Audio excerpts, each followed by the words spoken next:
It has been exactly a year since the dawn of the bubble tea wars, and we asked Loob Holding Chief Bryan Loo on how Tealive has been fighting the good fight and its expansion plans in Southeast Asia. It's been a year since we last spoke. Since what happened last year, we call it as bubble tea wars. Yeah. So how has it been so far for you? I think the year has been pretty well for us on the group level and as well as on the brand level. Group, I think we see a very significant year-on-year growth for our brand across the whole entire organizations. I think for Tealive is also enjoying very significant growth, especially on December month. We're enjoying double-digit growth on December compared to the year before. So Bryan, do you think you won the war for now? We would not look at this as a war personally, but when I look at competitions, right, I would wanted to believe that it was a competition to everyone else in the world of tea. So when we expanded to global today, of course our competition become broader in size. So now we, instead of just competing in the local market, we're now competing with a lot of international players. So it motivates us in a way and inspires us to do more. And but we are very stay true to what we believe. Talking about competition, right? There's so many competitors coming up in the market, from locals, from overseas. They are setting up more stores. They are building more presence here in Malaysia. True. So how do you keep your lead? So while we continue to stay true to things we're doing today, on the highest level of the brand, is to bring joy to people's life through tea drinking. That's simple. That simple.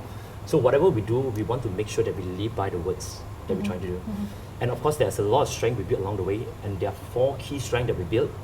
I think a lot of people understand Loob was a multi-brand F&B company. So that's also a very unique strength proposition in the industry. So when I mean unique strength is, it allows us to able to tap into a very strategic location in terms of real estates, not only with one brand, but with multiple brands. And that helps us to optimize our rental along the way. And most of the time when we get a very good locations, we're able to spread it off with 2 brands, 3 brands, and we're able to optimize the rental a lot better than our peer in the market. We realize that what we have done right probably is about product localizations. Product localization is the heartbeat of what we've been doing over the years. When we say product localizations, what we did right probably is we setting up a R&D center, a global R&D center, with a team of expertise in drinks, who's constantly innovate and bringing a cross-cultural learning to help us to design drinks that's very relevant to the local market and international markets. Right now you have about 230 stores here. So by the end of the year, how many stores are you looking to grow? Tealive will growing at a pace of 30 to 40 outlets a year. And the main objective of Tealive expansion will circulate where the Malaysian daily life is. So when I say Malaysian daily life means where do Malaysians goes daily? They go to petrol station, they go to gas stations, they go to MRT station, transportation hub, LRT stations. So those are the area that's truly our main focus. Just look at Malaysian landscape, there are about 3,300 over gas stations. If we're able to tap 10 to 15% rate, that will give us another 300 to 350 outlets on top of what we have now. So you're planning to add about 30 to 40 outlets per year. How much capex do you allocate per year? Is 30% will go to local expansion, 50% will go for regional expansion, and 20% we will allocate that crucially for our global R&D center and innovation center. So I think that's how we allocate our general cash flow moving forward for 2018. So you said 50% will go to your overseas expansion. Regional expansion. You've made some waves in Vietnam. So how has it been going? How many stores have you set up in Vietnam? I think Vietnam has been really, really exciting. I really like the market a lot, purely because the population is huge, it's humongous. 100 million population, 75% young populations. So I think the market really excites us a lot and has a lot of huge prospect. But I think what I felt that we should be really humble and lucky about is we managed to find great partners in Vietnam today. So we managed to keep the partnership with one of the largest FMCG company called Kindo. Kindo is conglomerates in Vietnam. They own shopping malls, they own hotels, they own FMCG brands. They control 70% of oil, cooking oil in Vietnam. They are the great partners who help us to leverage a lot on the real estate strengths. So the first 5 locations that we built, 3 of the shopping mall belongs to them. So that helped us to plant our footprint at very high footfall locations and help us to build a very strong brand awareness when we enter the market. So now we are growing at the pace of every 1 store every month. So I think we're looking at hitting about 20 stores by year end. So your business strategy in Vietnam may not be the same in other countries. You are also looking to penetrate Australian market, right? Yeah. What's happening over there? We're opening our first store in April. We're opening at one of the most highest footfall train station in Melbourne.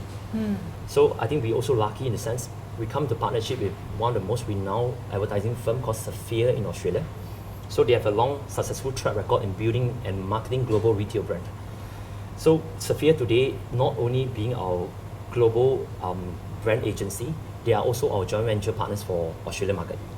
So our goals for Australia is we wanted to hit about 10 store by year end, 50% direct store, 50% franchise store, and eventually grow up to 50 store by 2020.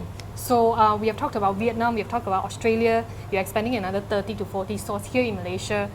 Where else are you going? We managed to receive a lot of interest, both local and international.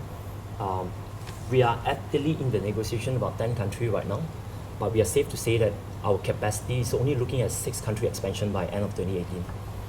We are locked down 3 countries. 3 countries in the process of signing contract.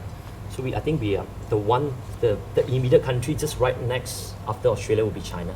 Bryan, the latest news was on Nabila Jalil, right? She said you guys were wrong, and then the whole thing just got, Blow everybody bombarded you guys Yep. with questions. Yep. So what actually went wrong with that episode?